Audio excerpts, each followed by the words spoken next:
not just a moral issue, it's actually very much a practical issue. If we actually can't create housing, it becomes an economic break in terms of being able to grow.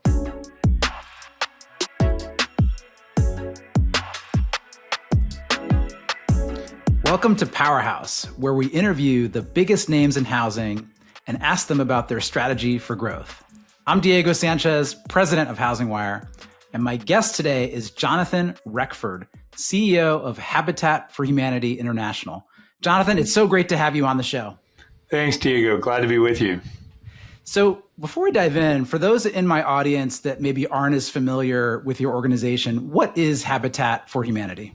So Habitat for Humanity is a global nonprofit. Our vision is a world where everyone has a decent place to live.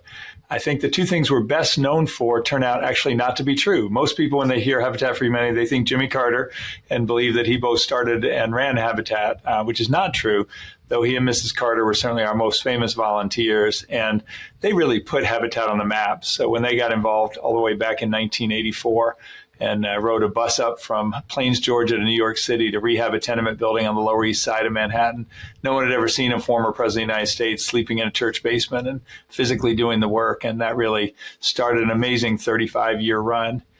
The second thing is that people think we give away houses, and that is also not true, actually. And I think in a way, the secret sauce of the traditional Habitat model, we talk about self-help or partnership housing. So we lend to families who don't have high enough incomes typically to qualify for a bank mortgage. And instead of a cash down payment, they put in sweat equity and then help build their homes and their neighbors' homes, and then repay an affordable mortgage that then recycles in their same community and helps other families have that opportunity. And that's really led to remarkable growth. Also, people don't realize how diverse our network is, but we serve in 1,000 communities in the U.S. With our local affiliates, and then we serve in 71 countries around the world. So through millions of volunteers and a lot of creativity and innovation I can talk about, we've now been able to help over 62 million people have newer, improved homes. Such an amazing organization. What do you view your role as in the U.S. housing market? So in the U.S. housing market, our goal is actually to be a partner and a catalyst. So on the build side, our focus is particularly the creation of new affordable home ownership units that I would say are accretive to the market. We're actually building with families who otherwise wouldn't be in the market. So we're adding to the housing supply and adding to the market. The other side is preservation. We're helping particularly low-income families who own their homes stay in their homes. And we view that as an important part of the mission as well. And that's grown. And then I think one of the big changes for us is moving much more heavily into the policy side as well. A long time ago, we recognized that we couldn't build our way out of the problem. And today, certainly in the U.S. market, we have a massive supply gap. We've been underbuilding all the way since the '08 crisis. And so we are focused not only can we build more, but how do we actually help the market create more housing? Because if we don't supply more housing, what happens is everyone's bidding up the existing housing stock. And that has grown this gap between what it costs to create a unit of housing and what, a significant percent of our population can actually afford. Yeah, and I want to circle back on that supply issue. It's the key one in the U.S. housing market. How does your organization work with housing professionals like real estate agents and loan originators? So not as much now, but we're starting to move more in that direction. So historically, we actually were our own loan originators and did all our own financing because nobody would finance our families. Now, a part of our work is actually helping families get ready for home ownership. And if we can get a local bank to lend to a family that we have prepared for home ownership, that's a victory. And we've got situations where now we've got some friendly banks, they're doing the lending and we're preparing the families. And obviously we can build much faster if we don't have to raise all the capital for the mortgage. So if we can bring in a little bit of subsidy and get a bank to do the loan, that's fantastic, and that grows the market faster. In terms of agents, I think mostly that's been referrals because typically we don't have our resales are tiny. So to the extent a Habitat family moves, they could certainly hire an agent and sell their home. They're full owners. We've been actually moving as a compromise of our traditional model more towards some lasting affordability or shared equity models. particularly for the super expensive markets. So what's happened in, if we want to build on the West Coast or the Northeast or Hawaii, the land is so expensive. There's no way the families can afford to purchase that. So in those cases, whether through a land trust or a shared equity model, the family can still buy the home, they can still earn appreciation, but they effectively can only sell back into Habitat or to another income qualified family. And that allows us to lower their property taxes, but also find a way to actually make that home affordable. We have a lot of mortgage lending executives in this audience. If they're interested in partnering with Habitat, what's the best way for them to reach out to your organization? We would love that. So they can reach out directly to me at jreckford@habitat.org, and we can connect our corporate partnership team to them. We work with a number of the big banks who work with us with CRA or with other assists, both volunteer and we're known for our construction volunteers. We actually love the skilled volunteers who bring their professional skills to come in and help solve the problem, because really philosophically, we believe the best answer for society is to create mixed income, mixed use communities. But increasingly, that's not the way we're developing our cities. And so we love partnering with builders. We're building mixed income neighborhoods. We would actually love the builders to bring Habitat into their projects and create mixed income that way. And we're finding in some cases then cities will create extra incentives that can make the total math work if we can create those partnerships. And who is a typical client for Habitat? So the typical client for Habitat is a family that is typically between 50 and 80% of the area median income in their area. Now that's going to look a little different in an expensive market versus a place like Atlanta where I live. But in Atlanta, that might be might be a single mom with a couple of kids who has a solid job, has an income, but making $40,000 or $50,000 can't possibly afford a lot of the houses in the market. And we give them that opportunity to come in and become a homeowner. And what we find is a higher percentage of home ownership in a community is good for the whole community, not just for the family. And we've become in a way, a country of people with assets and without assets. And the conundrum is, if you don't have an asset, it's really hard to get one. So in many ways, that long-term savings from home ownership has been the best way for low-income families, and especially low-income families of color, to create an intergenerational asset over time. So we don't think everyone should be homeowners, but we do think it's a big step into the middle class for an awful lot of families. So what are the major obstacles to home ownership that are being experienced by your clientele? They are hitting the same thing that I think a huge swath of the market is hitting right now, which is the last 5 years, and you know this so well, Diego, but we really had the perfect storm in terms of everything that could go wrong for affordable housing. So, suddenly with COVID, the supply chains got disrupted, the demand actually went up. All those, young families who people said were never going to want to own a home, they actually all wanted to own a home. They just had delayed family formation. Now they really wanted a home because of COVID. Then suddenly interest rates started rising. Building material inflation hit hard. We saw skilled labor inflation hit hard. Land inflation hit hard. You could argue certainly we had interest rates too low for too long, but and that turned into inflationary pressure in the real estate market. But when you put all that together, it really was a disaster. And then with rising rates, as you know, the people who owned a home don't want to give up their 3% mortgage. So we actually froze the traditional move-up market. And then on top, and you could debate how much of an issue, but in places like Atlanta or Charlotte, the private equity investors buying up the starter homes, was kind of on top of all those other forces, meant we have a massive undersupply of starter homes, particularly. And then if you looked at the long-term data, we probably underbuilt by a few 100,000 units. You've got 4 or 5 different groups with different studies and different assumptions, but somewhere between 3 and 6 million units short as a country right now. And obviously, if we've got that, you can do demand side help, but that, unless we create more supply, that's not going to solve the problem. So that's why we're so consumed on the supply side. We are too. When we think about and research the housing market in the U.S., supply is the major challenge. Right. And it has been a challenge that we've been building and kind of digging the hole for, like you said, 16, 17 years now. So how does Habitat for Humanity help with this supply challenge? So we try to on multiple fronts. So, the challenge for us, like everyone else, is, and this I was just meeting with a mayor of a big city, and, they're like, well, why aren't you building more? It's like, hey, we're a good-hearted builder. We're the warmest-hearted builder you ever find. The math is really tough. If you just look, here's what it takes. Here's the cost of a finished lot. Here's the cost of materials. Here's the cost of labor. Here's what it costs to create that unit. Now, here's what a family can afford to pay. And the disconnect, that gap is the widest it's really been in modern history. And so ultimately, I just see it as a big math problem. And what we're trying to do is do advocacy work at the local level, the state level, and the federal level. So last week, we just had our big federal conference, but a lot of the actions at the local level. So I think there are things cities can do, and they're really good examples. We have a housing forward mayor in Atlanta now.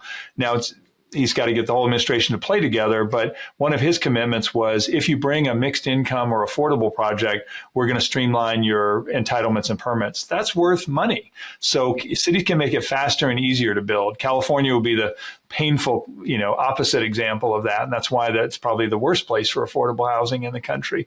So on the policy side, I believe cities can make it faster and easier to build. They can allocate land. Honestly, that's going to be the fastest way to get affordable units, is to bring land. And the other side is to figure out financing and attractive financing to get builders to come down just to the affordable level, or even the missing middle. Right now, we're missing an awful lot of workforce housing, that 80 to 120, because the math doesn't work for builders there either. So we're trying to partner with the private market and the public markets to figure out how can we make a total, a math solution that is viable, because there's not enough public subsidy. The public sector can't do it by themselves. They don't have enough money. We've got to crowd in private capital. Nonprofits bring a unique piece to it. Habitat can bring the community piece, can help the families be ready. We can qualify. There's a lot of pieces that nonprofits, I think, add to the piece, but the real scale is going to come from the private market building at scale. And we've been building more at the middle to high end, because that's where you could make margin. And the real question is, how do we get the carrots and sticks, or, as a friend of mine says, it's not carrots and sticks. It's really a 2x4 in cake that you got to whack a developer with a 2x4 to build affordable. But there has to be a big cake, because if the project doesn't pencil, they're not going to build it. And we need a huge amount of rental housing and a huge number of starter homes. At the federal level, our number one advocacy objective is actually a starter home accelerator program from the federal government that would be aimed towards developers. And we are nonpartisan. We work with both sides. And one of the things that is new, unfortunately, because it's so bad now, is that I think housing is now a national issue. And if you look at the last election, which was a change election, cost of living was the big driver. And if you look at cost of living and inflation, housing was the number one driver, and number two is food costs. And then, and so if you want to solve inflation and you want to solve cost of living issues, you have to come back to housing supply. And we don't think that should be a partisan issue. That is a rural problem, urban problem, red state, blue state. And actually, 10 years ago, mayors were talking about housing, but not members of Congress. I would argue maybe now that middle-class families' kids can't afford to buy a home in the neighborhoods they grew up in, it's now become a political issue at the national level. And that gives me the only, glimmer of hope that we might be able to actually do something at the federal level. Yeah, one of the issues that we see at Housing Wire is, and this is not a partisan issue, it seems to happen everywhere in the country, the not in my backyard phenomenon, NIMBYism. You see it as much in blue states as you do in red states. Do you encounter, as an organization, NIMBYism when you're trying to build? Sadly we do. And we're the friendliest, happiest face of affordable housing. Almost everybody likes Habitat. And then you still get that, but happier elsewhere. We want the units, but just not anywhere near my neighborhood. And so it is a real issue. We're starting to see some of the YIMBY, the Yes in My Backyard efforts. I think we're starting to see a recognition that this is becoming a greater issue. My neighborhood in Atlanta, they did a traffic study. And they're like, why is traffic so bad? Well, it's because, 95% of the people who work in our part of town can't afford to live there. So everybody is then driving. So, from a environmental perspective, from a practical quality of life perspective, and I think one of the myths is it doesn't mean every neighborhood or street has to be mixed income, but how do we create more apartments, especially density along traffic corridors? So where we have transit, that's where we need to put density. And that would actually be better for everybody. But there's still, I think there's that human resistance to change or concern that comes with it. And so it actually is a place that our volunteer, the fact that we have 1 million people volunteering with Habitat isn't really a construction strategy in the U.S. It's really a social change strategy. So our hope is, and I don't know, Diego, if you've ever been out to a Habitat site or not, but it is, I first got involved when I was working for the Walt Disney Company back, in that would have been 2002. And, no, 1992. It's been a long time. And like so many people, I just came out because Disney was sponsoring a couple houses. And that experience of community, and I learned about the model, learned what was going on, and then I became a regular volunteer like so many. And our hope is to do a better job of educating people when they come out so they learn a little bit about the housing issues in their community. And then our hope is that helps them become a yes in my backyard kind of person, and that they help us create better housing policies of the market. If we can create better housing policies at the local level, state level, federal level, then the market can start working better. Because a lot of our deep innovation was in the global South, and where markets really don't work for about half the population. And now I would argue the market in a way is broken in the wealthy countries of the world. So if you look at Western Europe, North America, and the rich countries in Asia, none of them, they all have a housing crisis right now. So you recently had your annual legislative conference in Washington. What were your takeaways from that conference? Yeah, it was, going in, we were a little worried it was too early. It's usually designed to get in front of the appropriations process. It actually turned out to be a really good time. We had almost 500 Habitat leaders and a bunch of our corporate partners come together, and we do a couple of days of training on advocacy. But then we also have our Hill Day, and we met with about 300 members of Congress last Wednesday, and that was I think it was encouraging. Obviously, there's a lot of swirl going on. We have a brand new HUD secretary. We have DOGE. We have so many things that are unknown right now. And I'm not going to predict how that's going to all turn out because it seems to change every day. But what I did hear loudly from both Republican and Democratic members of Congress is their housing is a big issue in their districts. They care about it, and they want to find solutions. So that made me a little bit more optimistic. Now that's in the environment of a really tough budget environment, a debt ceiling, and all the other stuff they've got to grapple with. So, but our certainly heavy point of emphasis was, if we don't deal with housing, we're not going to solve all the other things we care about. We know that when you have good, stable housing, kids stay healthier, they do better in school, they have better livelihoods, they have better mental health. So there's a whole series of other things we spend money on because we don't have good housing. If you pull housing out, then you get the opposite. So these poor, children who are bouncing around from place to place, they lose educational ground, they stay less healthy, and it's much harder to break out. So obviously our view, where a housing organization is, we need to make housing a higher priority. And if we do that well, that will actually create a whole series of other benefits that will reduce costs for society. So we have a new administration with a real estate guy at the top. Yeah. How are you planning to collaborate with this new administration? Yeah, we are, as I say all the time, we are political but not partisan. We're political because you can't solve housing without partnering with governments. For the first 30 years of Habitat's existence, we actually had to stay away from government policy. We only worked with private funding.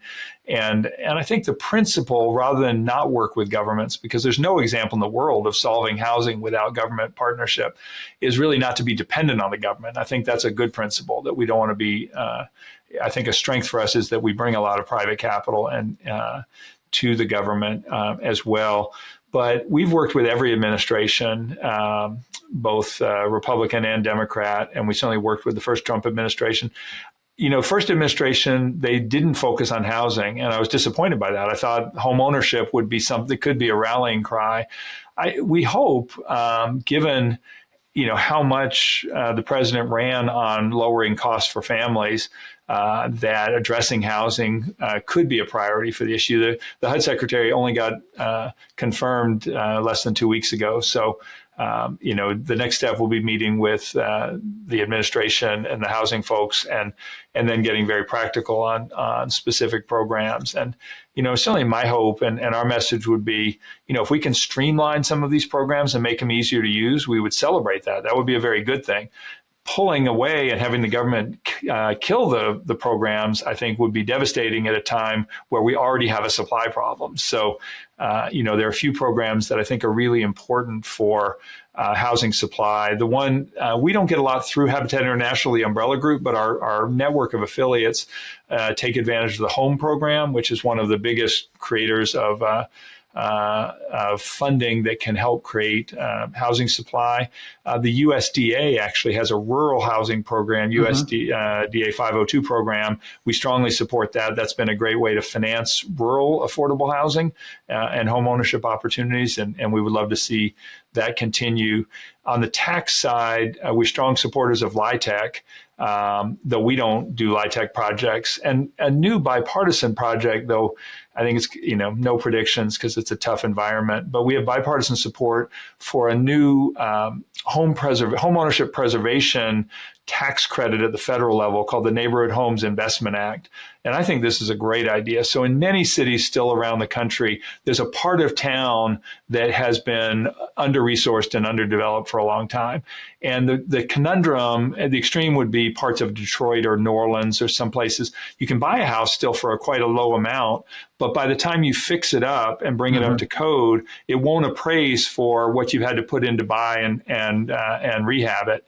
And this would be a federal tax credit that would help cover that gap if you then sell it to a low-income family. And we think that could actually get hundreds of thousands of units fairly quickly back into the market and being productive again, which creates property taxes for the cities, creates energy and jobs. So we're very much for that from a home preservation perspective. And then there are a couple of small pieces, but we will be certainly pushing hard. And I think a lot of people don't realize that a lot of the funding that's coming through cities and states is actually federal funding. So that funding is awfully important to sustaining new development. But we will be giving the same message we've had in this conversation, which is really focusing on if we don't create more starter homes, it's really hard to get in front of the cost burden issues. So lots of activity at the national level, but a lot of the obstacles in supply are happening at the local level through local regulations and zoning. How do you partner with your local affiliates to work on issues like, in Minneapolis, they've abolished single family zoning. In California, they have this experiment with ADUs. How do you get involved in those local and state issues? We are deeply involved in those. So Habitat for the Twin Cities was a huge part of that campaign in St. Paul. Austin, Texas, very similar. In Portland, we helped lead an effort to get ADUs allowed. We pushed in Seattle in the same way. And I know you know this, Diego, there's no magic bullet. Our view is we need all of it. So I think ADUs are a great thing. Anything that creates sort of more infill density, anything that creates more units of housing, to me, is ultimately a positive, and we would be for it. But you're exactly right that there's some places where you've got statewide action, but most of the zoning action is all local. So we really, that's where it really is neighbor to neighbor and creating coalitions and doing the work to build. But the states matter too. I mean, it's interesting in our state of Georgia, quite conservative state, our governor has actually been pushing to relax local zoning laws at a statewide level. No, not winning yet. And the reason is he's recruited a lot of new companies and a lot of new businesses to Georgia. They're screaming because they can't hire workers because they don't have housing. So it's not just a moral issue. It's actually very much a practical issue. If we actually can't create housing, it becomes an economic break in terms of being able to grow. Yeah, I mean, my sense is housing is an issue that could win somebody the presidency if you went about it the right way. Because like you said, it is a super majority issue in the Right. U.S., and there are a few issues like that.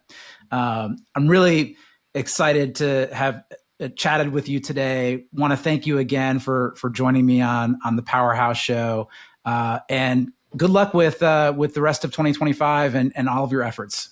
Well, thanks so much, Diego. Great to be with you, and thanks to your audience. And really, it's going to take, I think, everybody to move the needle on this, but excited to be part of the conversation. Thank you.